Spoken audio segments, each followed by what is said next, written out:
निम्न प्रणाम, राम राम सा। स्वागत है आप सभी का एक बार फिर से आपके अपने YouTube चैनल शब्दवाणी क्लासेस पर। शब्दवाणी क्लासेस पर अपन चर्चा कर रहे थे करंट अफेयर्स के बारे में और एक विशेष टॉपिक है एनसीईआरटी की किताबों के बारे में, जो अक्सर हमको नहीं पढ़ाया जाता। उन महत्वपूर्ण पहलुओं तक पहुंच करने की कोशिश अपन शब्दवाणी क्लासेस के माध्यम से कर रहे हैं। इसके तहत अपन ने जो सबसे पहले क्लास 8वीं की एनसीईआरटी की किताब थी हमारा अतीत, उसको चूज किया और उसमें लगातार अपन जो पहला अध्याय, दूसरा अध्याय, तीसरा अध्याय और वर्तमान में जो अपना चौथा अध्याय है वो चल रहा है। लेकिन इसके साथ साथ में जो अपने इंपॉर्टेंट क्वेश्चन हैं प्रत्येक पार्ट में से, वो भी मैं आपके बीच में ला रहा हूं। इसके तहत अपन ने जो पहला अध्याय था उसके क्वेश्चन कंप्लीट कर लिए और जो दूसरा अध्याय था उस दूसरे अध्याय के भी क्वेश्चन ज्यादा हो गए, तो मैंने उसको दो पार्ट में डिवाइड कर दिया। उसका पहला पार्ट शब्दवाणी क्लासेस के यूट्यूब चैनल पर अवेलेबल है और अब वो उसका आगे का दूसरा पार्ट है। दूसरे पार्ट का नाम आपको पता है, जो दूसरा अध्याय है उसका नाम क्या है? व्यापार से लेकर साम्राज्य तक। जो कंपनी थी वो व्यापार करने आई थी और किस प्रकार उसने व्यापार से लेकर भारत में एक साम्राज्य बना लिया था, उसके बारे में अपन चर्चा कर रहे थे। तो चलते हैं आज के अपने क्वेश्चन की तरफ। याद रखना, एनसीईआरटी की हमारा अतीत की जो क्लास 8वीं की किताब है उसके अध्याय 2 में से ये प्रश्न है। अगर आपको ढूंढने हैं तो आप ढूंढ सकते हो। पहला क्वेश्चन, 1785 में टीपू सुल्तान ने अपनी रियासत के बंदरगाहों से किन वस्तुओं के निर्यात पर पूरी तरह रोक लगा दी थी? जो टीपू सुल्तान थे उन्होंने कहा कि हमारी रियासत में जो बंदरगाह है वहां से ये चीजें बाहर नहीं जाएगी। कौन सी चीजों पर रोक लगाई थी? रेशम और सूती कपड़ों पर, सोने और चांदी पर, या चंदन की लकड़ी, काली मिर्च और इलायची पर, या चाय और अफीम पर? तो मैं आपको बता देता हूं, जो अपने टीपू सुल्तान थे उन्होंने कहा कि साहब मेरी रियासत में से चंदन की लकड़ी, काली मिर्च और इलायची, चंदन की लकड़ी, काली मिर्च और इलायची किसी भी हालत में बाहर नहीं जाएगी। तो टीपू सुल्तान ने 1785 में चंदन की लकड़ी, काली मिर्च और इलायची पर प्रतिबंध लगा दिया। अब अगला क्वेश्चन, दूसरा क्वेश्चन, ईस्ट इंडिया कंपनी और मैसूर के शासकों के बीच कुल कितनी बार जंग हुई? जो ईस्ट इंडिया कंपनी थी उसके बीच में और जो मैसूर के शासक थे उनके बीच में कुल कितनी जंग हुई? उसके बाद में 1799 की जो जंग थी उसमें आखिरकार टीपू सुल्तान को हार का सामना करना पड़ा। उससे पहले कितनी जंग हुई? तो मैं आपको बता दूं कि उससे पहले 4 बार लड़ाई हुई। कितनी बार लड़ाई हुई? कुल 4 बार लड़ाई हुई। 1799 की जो आखिरी लड़ाई थी, 1799 की जो आखिरी लड़ाई थी जिसे कहते हैं श्रीरंगपट्टम, जो श्रीरंगपट्टम की लड़ाई थी उसमें टीपू सुल्तान मारे गए थे और उसके बाद में मैसूर पर कंपनी का कब्जा हो गया था। तो श्रीरंगपट्टम की थी वो आखिरी लड़ाई थी। कौन सी थी? वो आखिरी लड़ाई थी। याद रखना, कितनी बार जंग हुई? 4 बार जंग हुई। आ गया क्वेश्चन जो अभी मैंने आपको बताया था, किस अंतिम आंग्ल मैसूर युद्ध की जंग में अपनी राजधानी की रक्षा करते हुए टीपू सुल्तान की मृत्यु हुई? वह कौन सी आखिरी जंग थी? टीपू सुल्तान की आखिरी कौन सी लड़ाई थी जिस जंग के बाद में आखिरकार उसकी मृत्यु हुई और मैसूर पर कंपनी का कब्जा हो गया? तो वो युद्ध था श्रीरंगपट्टम। श्रीरंगपट्टम की जो आखिरी जंग थी जो 1799 में लड़ी गई, 1799 ईस्वी में लड़ी गई, उसके बाद में मैसूर पर कंपनी का कब्जा हो गया। ये अपना तीसरा क्वेश्चन। चौथा क्वेश्चन, इंपोर्टेंट क्वेश्चन, जब 1761 में पानीपत की तीसरी लड़ाई के हार के बाद मराठों का कौन सा मुख्य सपना चूर हो गया? जो पानीपत की लड़ाइयां चल रही थी उसमें 1761 में मराठों की हार हो गई। मराठों की हार होने से पहले मराठों के मन में कौन सा सपना था? क्या उनका यह सपना था कि समुद्र मार्ग पर कब्जा करेंगे, या फिर दिल्ली से पूरे देश का शासन चलाएंगे, या अंग्रेजों को भारत से भगाएंगे, या मसाला व्यापार पर नियंत्रण करेंगे? तो उनका जो मुख्य सपना था वो यह था कि हम दिल्ली से पूरे भारत का शासन चलाएंगे। जो 1761 में पानीपत की लड़ाई हुई थी उससे पहले मराठा चाहते थे कि हम दिल्ली पर कब्जा करके पूरे भारत का शासन चलाएंगे, ये उनकी आखिरी इच्छा थी। अगला क्वेश्चन, मराठा राज्य मंडल के अंतर्गत सर्वोच्च मंत्री को क्या कहा जाता था जो पुणे में रहता था? जो पुणे में सर्वोच्च मंत्री रहता था उसको क्या कहा जाता था?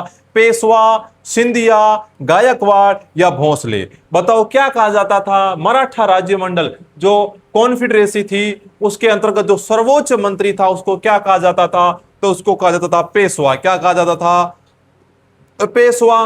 पेशवा सर्वोच्च मंत्री, उसके सामने सिंधिया, गायकवाड़, भोसले, इन सबको वहां पर जाकर पेश होना पड़ता था। तो सर्वोच्च मंत्री पेशवा, याद रखना, सर्वोच्च मंत्री पेशवा कहलाता था। अगला क्वेश्चन, छठा question, important question, very very important question. इस प्रकार ऐसा का ऐसा सब सकता है कि प्रथम आंग्ल मराठा युद्ध जो 1782 में समाप्त हुआ किस संधि के साथ खत्म हुआ? 1782 में जो आंग्ल मराठा का युद्ध हुआ था वो युद्ध कौन सी संधि के बाद में समाप्त हुआ? श्रीरंगपट्टम की संधि, सालबाई की संधि, लाहौर की संधि या बेसिन की संधि? बताओ वो कौन सी संधि थी जिसके तहत प्रथम आंग्ल मराठा युद्ध था वो समाप्त हुआ? तो वो सालबाई की संधि थी। कौन सी संधि थी? सालबाई की संधि कब हुई? तो सालबाई की संधि 1782 बीच किसके बीच में हुई? यह संधि आंग्ल, मतलब आप कह सकते हो अंग्रेजों, यह संधि अंग्रेजों और मराठों के बीच में हुई थी। अंग्रेजों और मराठों के बीच में हुई थी। कौन सी संधि? सालबाई की संधि। याद रखना, सालबाई की संधि 1782 में। अगला क्वेश्चन, जो तीसरा आंग्ल मराठा युद्ध था वो 1817 से 1819 के बाद अंग्रेजों ने पेशवा को हटाकर, पेशवा जो पहले पुणे में रहता था उसे वहां से हटाकर कहां भेज दिया? जब तीसरा आंग्ल मराठा युद्ध हुआ। कौन सा युद्ध? तीसरा आंग्ल मराठा युद्ध जो 1817 में हुआ था, 17 से लेकर 19 के बीच में। उसके बाद जो अंग्रेज थे उन्होंने जो पेशवा था, जो सर्वोच्च मंत्री होता था मराठों का, उसको पुणे से हटाकर कहां भेज दिया? तो उसे पुणे से हटाकर कहां बैठा दिया? उसको पुणे से हटाकर कहां बैठा दिया गया? तो उसको पुणे से हटाकर बैठा दिया कानपुर के पास बिठूर में। कहां पर है? कानपुर के पास बिठूर में उसको बैठा दिया गया। अगर प्रश्न पूछे तो बता देना कि आंग्ल मराठा युद्ध के बाद में अंग्रेजों ने पेशवा को पुणे से हटाकर कानपुर के पास बिठूर में बैठा दिया। अगला क्वेश्चन, आठवां क्वेश्चन, लॉर्ड हेस्टिंग्स जो 1813 से लेकर 1823 तक जो भारत के गवर्नर जनरल रहे, उनके नेतृत्व में साम्राज्य विस्तार के लिए किस नई नीति की शुरुआत की गई? जो लॉर्ड हेस्टिंग्स थे, जो 1813 से लेकर 23 तक भारत के गवर्नर जनरल रहे थे, उन्होंने अंग्रेजों का साम्राज्य विस्तार करने के लिए एक नीति चलाई थी। कौन सी नीति चलाई थी आपको बताना है? सायक संधि की नीति, सर्वोच्चता का दावा, विलय नीति या स्थायी बंदोबस्त? कौन सी नीति चलाई थी विस्तार के लिए? अपने साम्राज्य विस्तार के लिए लॉर्ड हेस्टिंग्स ने एक नीति चलाई थी, वो थी सर्वोच्चता का दावा। याद रखना, लॉर्ड का मतलब होता है भगवान। क्या होता है? भगवान। और भगवान होते हैं वो सर्वोच्च होते हैं। तो सर्वोच्चता का दावा नाम की जो नीति चलाई थी वो लॉर्ड हेस्टिंग्स ने चलाई थी। क्या करना चाहते थे? अंग्रेजों का साम्राज्य विस्तृत करना चाहते थे, अंग्रेजों के साम्राज्य में विस्तार करना चाहते थे।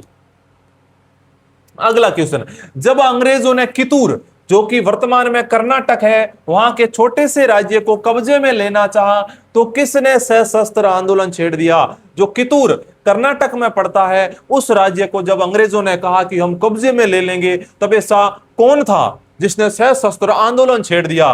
रानी लक्ष्मीबाई ने, रानी चेन्नम्मा ने, बेगम हजरत महल ने या रानी अवंतीबाई ने? बताओ किसने सशस्त्र आंदोलन छेड़ दिया कितूर के लिए? तो कितूर के लिए जो आंदोलन छेड़ा वो छेड़ा रानी चेन्नम्मा ने। किसने छेड़ा? रानी चेन्नम्मा ने आंदोलन छेड़ दिया।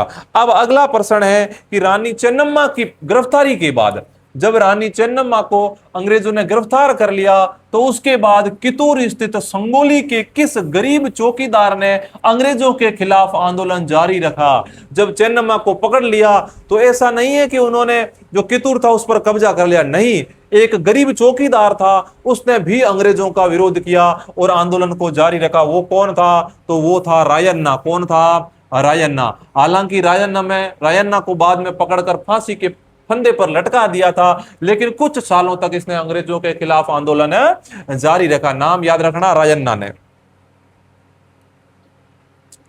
अगला क्वेश्चन, अंग्रेजों को भी डर था, किससे था? 1830 के दशक के अंत में ईस्ट इंडिया कंपनी किस देश के प्रभाव से बहुत डरी हुई थी, जिसके कारण उसने उत्तर पश्चिमी भारत पर नियंत्रण बढ़ाना चाहा? ऐसा कौन सा देश था?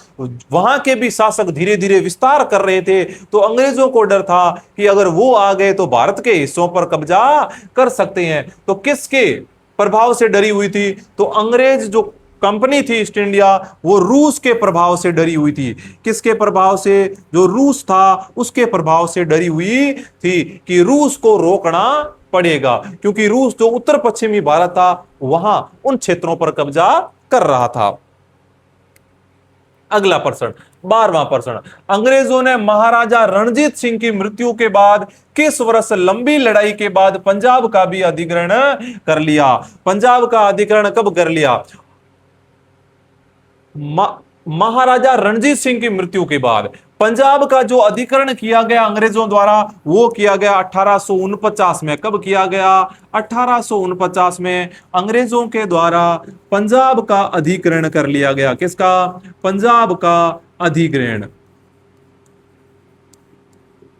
याद रखना, पंजाब का अधिग्रहण कर लिया गया अंग्रेजों के द्वारा 1849 में, जब महाराजा रणजीत सिंह की मृत्यु हो गई। अगला question, governor general Lord Dalhousie. तो लॉर्ड तो सब में ही आता है, लॉर्ड वॉरेन हेस्टिंग्स था, उसमें भी था, लॉर्ड डलहौजी ये इनकी कोई विशेष उपाधि होगी। तो गवर्नर जनरल लॉर्ड डलहौजी 1848 से 1856 द्वारा राज्यों को हड़पने के लिए अपनाई गई नीति का नाम क्या था? लॉर्ड डलहौजी ने कौन सी नीति चलाई? सर्वोच्चता की नीति, विलय नीति, स्थायी बंदोबस्त नीति या सहायक संधि व्यवस्था? अभी जो अपने जो पीछे पड़ी थी वो था लॉर्ड हेस्टिंग्स। लॉर्ड हेस्टिंग्स ने कौन सी नीति चलाई? सर्वोच्चता का दावा। सर्वोच्चता का दावा। लॉर्ड तो सब में आता है, तो अपन एच से याद रख ला। जब हेस्टिंग्स में एच आता है तो एच का मतलब होता है हाई, और हाई का मतलब होता है सर्वोच्च। हाई का मतलब क्या होता है? सर्वोच्च। तो सर्वोच्चता की नीति किसने चलाई? अपने पास खूब सारी ट्रिक है, अपने पास खूब सारी ट्रिक है, प्रत्येक चीज दिमाग में सेट कर दूंगा। बस आप शब्दवाणी क्लासेस को लाइक, शेयर और सब्सक्राइब कर दीजिए। लॉर्ड हेस्टिंग्स, जो हेस्टिंग्स में है वो बनता है एच से। किससे बनता है? एच। एस से बनता है हाई, और हाई का मतलब है सर्वोच्च। तो सर्वोच्चता का दावा नीति किसने चलाई थी? लॉर्ड हेस्टिंग्स ने चलाई थी। और जो अब अपन पढ़ रहे थे कौन सी नीति? गवर्नर जनरल लॉर्ड डलहौजी ने कौन सी नीति चलाई थी? सर्वोच्चता का दावा तो इसने नहीं चलाई थी, ये तो चलाई थी अपने लॉर्ड हेस्टिंग्स ने।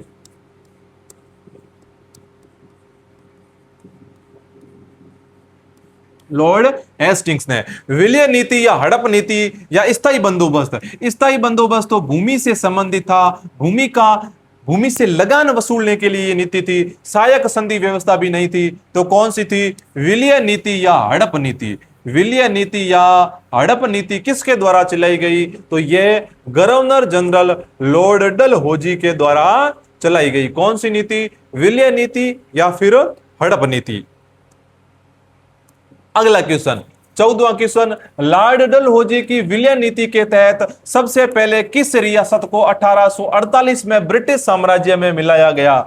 ऐसी कौन सी रियासत थी जिसे सबसे पहले जो लॉर्ड डलहौजी की विलय नीति थी उसके तहत ब्रिटिश साम्राज्य में मिला दिया गया? तो सबसे पहले सतारा को मिलाया गया। किसको मिलाया गया? सबसे पहले सतारा को। सबसे पहले सतारा को अंग्रेजों ने अपने साथ में मिला लिया 1848 में। कब मिलाया? 1848 में। उसके बाद में धीरे धीरे संबलपुर है, झांसी है, उदयपुर है, नागपुर है, इनको भी अपने कब्जे में ले लिया था? सबसे पहले संतारा।